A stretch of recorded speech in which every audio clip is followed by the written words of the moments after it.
Muy buenas tardes. Estamos reunidos una vez más para nuestro podcast Hospital y Comunidad.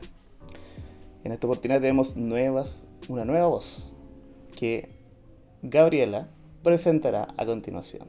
Hola a todos. Como les contaba Iván, hoy día tenemos un invitado especial considerando el tema que salió la semana pasada en relación a la importancia y el rol que cumplen las cuidadoras en distintas áreas de salud.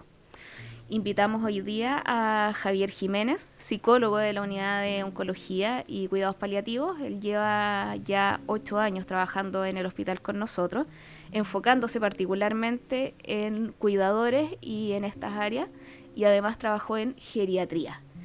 Estamos con Anita, que nos acompaña hoy día también, y Claudia. La idea de hoy es obviamente responder algunas preguntas que surgieron desde la comunidad con respecto a la afectación que tienen las cuidadoras, al rol que cumplen y conocer un poquito más de esta temática. Así que bienvenidos todos, partamos con las preguntas. A ver, voy a partir yo. ¡Qué autoritaria! Bueno, a nosotros nos llega muy de cerca el tema de las cuidadoras porque nos transformamos, aparte, digamos, de mamás 24/7, tenemos que ser también cuidadoras 24/7 de los niños autistas, más aún de aquellos que no tienen completa autonomía. Hay algunos que van logrando la autonomía a través de mucho esfuerzo que hacen efectivamente las familias y específicamente las madres, pero hay algunos que son más dependientes y obligan en muchos casos a las madres a dejar de lado su vida personal, su vida profesional y dedicarse 100% a los hijos, que obviamente es una labor que uno hace casi como que es aprendida, o sea, uno no lo cuestiona, pero el no cuestionar también a veces implica que hay mucha sobrecarga, aparte del tema de trabajo, mucha sobrecarga emocional por el hecho de no poder hacer otras cosas, y uno tiene harta paciencia con los hijos, pero uno es ser humano también, entonces se da mucho, y yo creo que no solamente el caso de los niños autistas, también en todas las personas o todas las madres que tienen hijos que presentan algún tipo de discapacidad que les genere dependencia. Así que es muy interesante y muchas gracias a nuestro invitado por estar aquí para colaborar con nuestras dudas. A ver, yo no voy a declarar expertise en el área de las personas neurodiversas, porque en realidad no la tengo, pero sí tengo más conocimiento del entorno general de lo que significa ser un cuidador o una cuidadora, ¿ya? En ese sentido, sabemos de que para el sistema en general son pacientes invisibles, ¿ya? No existe una legislación, vamos a partir de ahí, una legislación, digamos, desde el punto de vista de salud, que proteja, digamos, la salud mental, el entorno laboral y otras características como del entorno biopsicosocial de los cuidadores y las cuidadoras. Ya en ese sentido pueden ser cuidadores, vamos a decir, pediátricos, de adultos o adultos mayores, con las patologías más comunes en cualquiera de esos tramos, ¿ya? En ese sentido, yo por experiencias personales más que de experiencias profesionales puedo entender de que el ser cuidador de una persona neurodiversa trae consigo un montón de desafíos que son novedosos, porque además el diagnóstico especializado es muy reciente, ¿cierto? Teníamos muchos diagnósticos desde el área de la psiquiatría pediátrica, de la psicología infantil, qué sé yo, con muchas lagunas en torno a cómo se diagnosticaba. Es un diagnóstico que es muy fino y es muy delicado, ¿cierto? Entre una hiperactividad secas a una persona que pueda estar en algún lugar del espectro, ¿cierto? Entonces es complicado. Entonces desde ahí ya se entiende de que los cuidadores tienen una carga que no solo es una carga de las responsabilidades del cuidado, sino también una carga desde el conocimiento. ¿Cuánto tienen que aprender? ¿Ya? Como resumen, hay que entender de que el trabajo de un cuidador, la tarea de un cuidador, significa hacer malabarismos con hartas tareas. La pega, ¿cierto? El trabajo, la familia, las tareas propias del cuidador y todo lo que tienes que ir aprendiendo en el camino. Entonces, es harta carga de los cuidadores, que a veces los cuidadores además la llevan solitos. Habiendo o no familias, a veces no hay familias, no hay entornos, qué sé yo, y los cuidadores tienen más carga, y en ese sentido también hay que ir educando en buscar alternativas, qué sé yo, pasatiempos, momentos de descanso, algunos cuidadores que puedan ser de respiro, ¿cierto? Que puedan estar un ratito, que te den una ventana para salir y desconectarte. Y ahí de repente está la pega de las duplas psicosociales, o de los médicos familiares, o de los grupos, los equipos multidisciplinarios, como estar más o menos al tanto de ese tipo de cosas. A veces se te escapan, a veces no.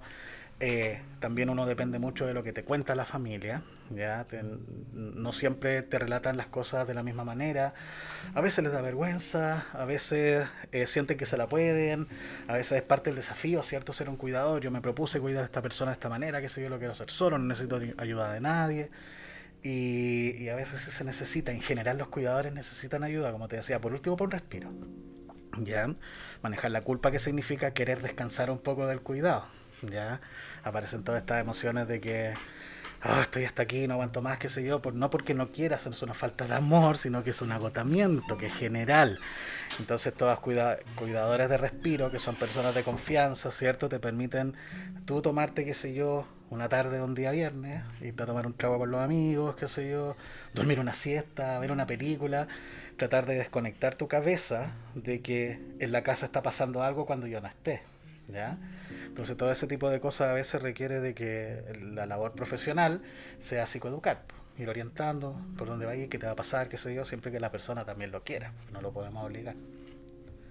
Sí, a nosotros de verdad que todo lo que dices nos hace mucho sentido, pero hay otro tema que en el caso de la condición del autismo, que es una discapacidad inaparente, que se suma a todo esto, que es el hecho que uno tiene que estar justificando el ser cuidador y que efectivamente el hijo tiene esa condición, esa discapacidad, incluso un poco discriminada por los cuidadores de otro tipo de discapacidades que son más del índole físico.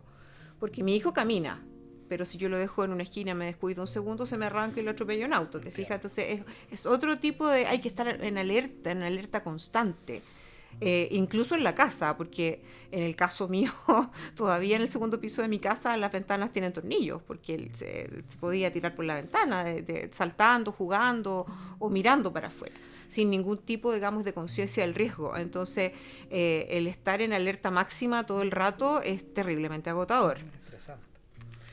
Así que es una cosa anexa, además, que nos pasa a nosotros. Y claro, tú empiezas a explorar cuáles son como las particularidades de las tareas del cuidador en una patología y otra, y claro, van cambiando, y cada persona va a definir que eso es un problema desde su lugar, ¿cierto? No sé, para ponerte un ejemplo, las personas que están encargadas de cuidar a adultos mayores con demencia, cualquiera sea, digamos, el apellido, ¿cierto? Alzheimer, qué sé yo, etcétera, también tienen que enfrentarse a diferentes etapas de la enfermedad, ¿cierto? Los primeros inicios de las quejas de memoria, qué sé yo, donde la persona, qué sé yo, presenta probablemente anosognosia, no se da cuenta que las tiene. Los síntomas cognitivos conductuales, explicarle por qué esta persona se enoja conmigo, qué sé yo, porque, ¿cierto? Y después también las fugas. Entonces, cada una de las... Por eso te digo que yo sé harto de la experiencia del cuidador en el contexto de oncología o cuidados paliativos, que puede ser súper distinta a la experiencia fina, digamos, de tu caso, o el caso de las personas que cuidan a alguien con alguna patología, qué sé yo, neurodegenerativa, ¿ya? O personas que tienen alguna enfermedad cardiológica. Entonces cada uno va a tener sus líneas finas, ¿cachai? Entonces quizás lo que se necesita también es personas que estén dedicadas a comprender bien qué necesita ese grupo de cuidadores en particular. En el caso de nosotros tenemos aquí la dupla psicosocial, ¿cierto?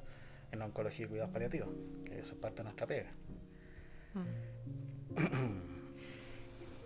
Bueno, muy interesante lo que están comentando. Yo la verdad es que he visto muchas personas que han tenido que ser cuidadores, cuidadoras, y es algo que agota a la familia, agota a quienes están como cuidadores. Entonces, también dentro de nuestro sistema público de salud no existe ningún programa para cuidadores, no hay atención específica, y el tema es que las personas que cuidan, ya sea a quienes están con discapacidad motora, a quienes están postrados, por ejemplo, a niños, como dice Claudia, con TEA, o muchas patologías, adultos mayores, en realidad el cuidador se desgasta mucho y deja de vivir su vida por cuidar a quien requiere de sus cuidados. En la municipalidad existe un programa de apoyo a los cuidadores, pero tiene cupo limitado también, no es para tantos, ¿ya? Son recursos limitados. O sea, sería lo ideal poder dar un respiro al cuidador que al menos tuviera una semana, o sea, una mañana o 2 mañanas para hacer trámites, para despejarse, nada más. Una ayuda que no se trata de ir a hacerle las cosas a la casa, ¿ya? Sino que es solamente como acompañar también y darle un respiro para que pueda ir a hacer un trámite, ese tipo de cosas. Pero es una cuestión pendiente. Es una cuestión pendiente desde muchos puntos de vista, porque desde salud no hay, porque lo que dice acá el psicólogo es justamente que ellos pueden pesquisar a los cuidadores que están más agotados, que están más cansados, porque son pacientes cautivos, son pacientes oncológicos, entonces ellos ya conocen la red familiar y eso es como mucho más fácil y se puede intervenir ahí al cuidador que se nota o que ustedes pesquisan que puede tener más necesidad. Pero el resto de los cuidadores en realidad no tiene esa facilidad ni esa cercanía a un equipo de salud. Existe también, por ejemplo, la agrupación de pacientes postrados, donde hay un catastro de muchos pacientes postrados en la comuna. Y siempre la necesidad de esta agrupación ha sido la visita domiciliaria, el apoyo de los equipos multidisciplinarios. Y como además estuvimos en pandemia, todo esto igual se vio disminuido. Por lo tanto, hay muchas personas que hoy día requieren mucho apoyo y han estado también muy alejados de atenciones médicas. Y eso obviamente que para nosotros la realidad es que finalmente están aumentando o van a aumentar mucho la necesidad de atención de salud mental, por ejemplo, así como una cosa muy, muy básica, porque también, claro, no solamente salud mental, sino que también otras patologías que de repente no tienen ni tiempo para controlarse, porque están al cuidado de una persona que necesita La semana sus pasada, apoyos. cuando estábamos grabando y surgió este tema, Anita, de hecho, claro, se planteó desde la necesidad de salud mental. Qué bueno saber que, aunque digas tú que es acotado y son poquitos los cupos, qué bueno saber que por lo menos existe.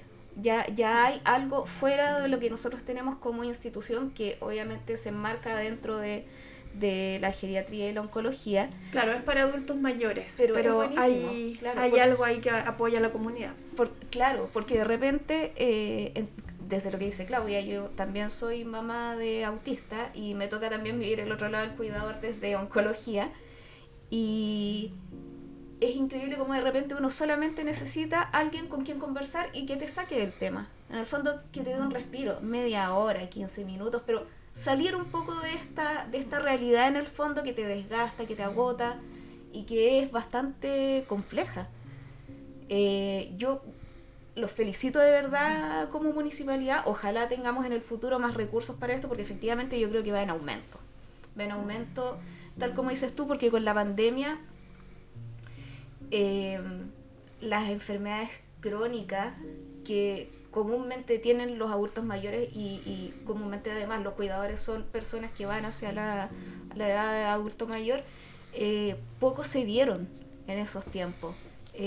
Atención primaria bajó harto las atenciones, la gente se encerró bastante, o por miedo a salir, sobre todo si eran adultos mayores, tampoco iban a sus controles, menos a lugares de salud donde sabíamos que teníamos probablemente más posibilidades de contagio. Entonces efectivamente es un tema súper atingente que se viene en aumento y que, yo soy la señora proyecto, hagamos un proyecto de consejo para que vamos a apoyar a la MUNI.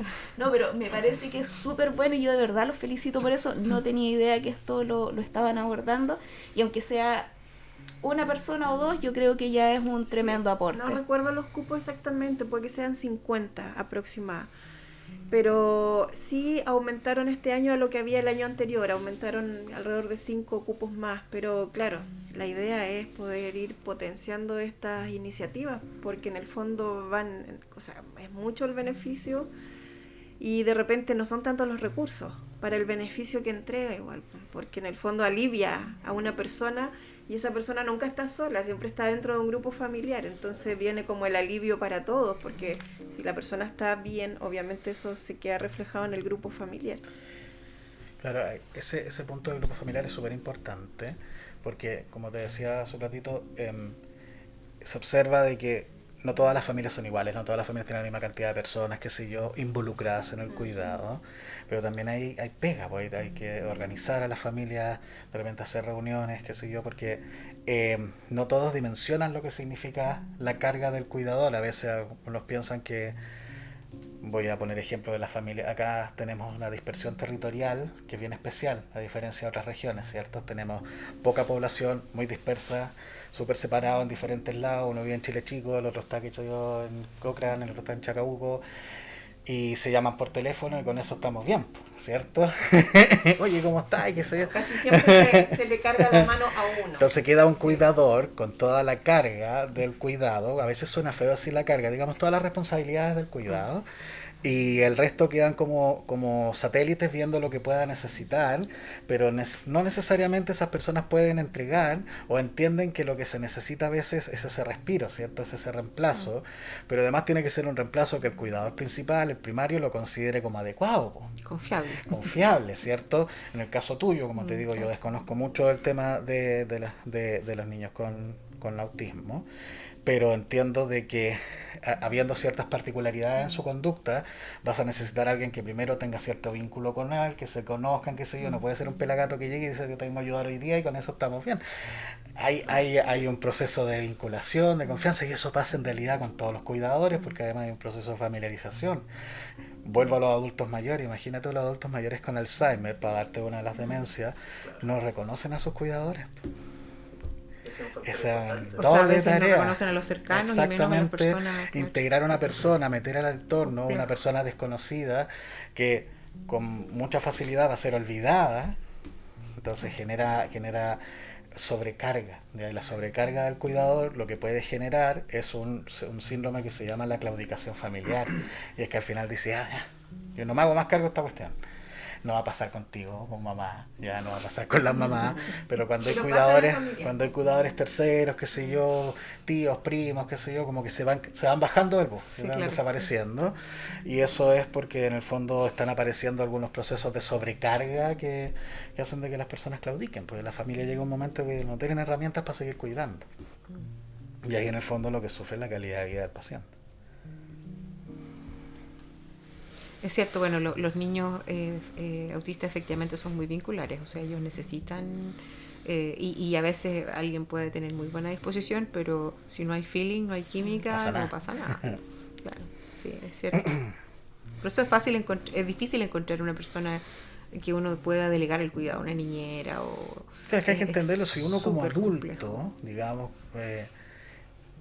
levanta desconfianzas de su entorno cuando no conoce a alguien, digamos, imagínate un niño que está en un proceso de desarrollo, que a veces le cuesta vincularse con su entorno, entenderlo completamente, es más delicado, pues. Sí. Oye, ahora sería interesante, la señora Proyecto, pensar qué cosas se pueden hacer desde el hospital, porque en el fondo cómo abordar un poco el tema de los cuidadores, quizás un espacio especial, no sé, alguna agenda diferenciada, como buscar alguna forma de apoyar a los cuidadores que estén identificados, quizás de la atención primaria o de los servicios, y poder darles alguna atención diferenciada. Sí, eso conversábamos igual, que no conocemos agrupaciones que estén establecidas de cuidadores. Sí habíamos visto que existe algo más informal que podría organizarse y quisiéramos, obviamente, si es que esto existiera, incorporarlos al Consejo de Desarrollo para escuchar, obviamente, cuáles son sus necesidades y cómo podemos aportar. Y por eso también la invitación a Javier hoy día, porque nos pareció un tema súper interesante que no habíamos visibilizado, es decir, independiente de ser cuidadores. Es que siempre es tan invisible, esa es la verdad. Sí. Los usuarios son los que están...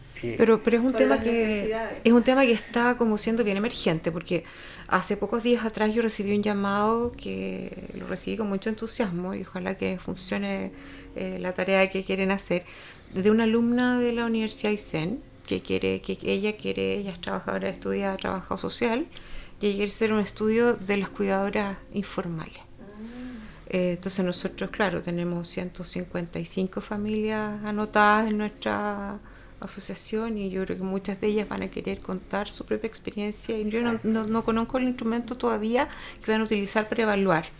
Pero es bien interesante, porque en el fondo visibilizar un poco la realidad de Coyhaique con una universidad local es como un punto de partida para que la academia se interese también en indagar en qué necesitan estos grupos, digamos, estos focus group que uno sabe que necesita apoyo y uno sabe el alcance del apoyo que se necesita. Es que con todas las agrupaciones como de salud que hay, que son hartas, todas esas agrupaciones en el fondo son cuidadores y cuidadoras. Entonces, de todas las agrupaciones que hay, podrían salir fácilmente más de 500 personas. Claro que sí. Que en este momento están siendo cuidadores y que son invisibles al sistema. Bueno, ya en virtud de la hora y que tenemos otros compromisos también, le agradecemos mucho a Javier por haber estado acá con nosotros, habiéndonos aclarado estos temas. Muchas gracias. Dejamos abierta igual la invitación para futuros podcasts que tengamos. Creo que ha sido súper atingente, súper importante y súper enriquecedor haber conversado contigo hoy día. Muchas gracias.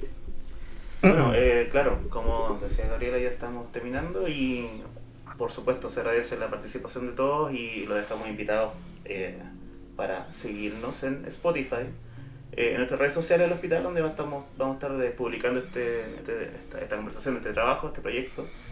Y nada, pues comentar, dar ideas, todo es bienvenido. Y por supuesto, Javier, para otra conversación un poco más distendida, quizás más larguita.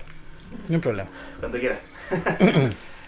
Bueno, muchas gracias por la conversación y un saludo también para quienes escuchen este podcast, quienes son cuidadores y cuidadoras, porque en realidad el trabajo que realizan es inmenso, es agotador, y hay que reconocer también la entrega y el cariño que hacen a sus seres queridos.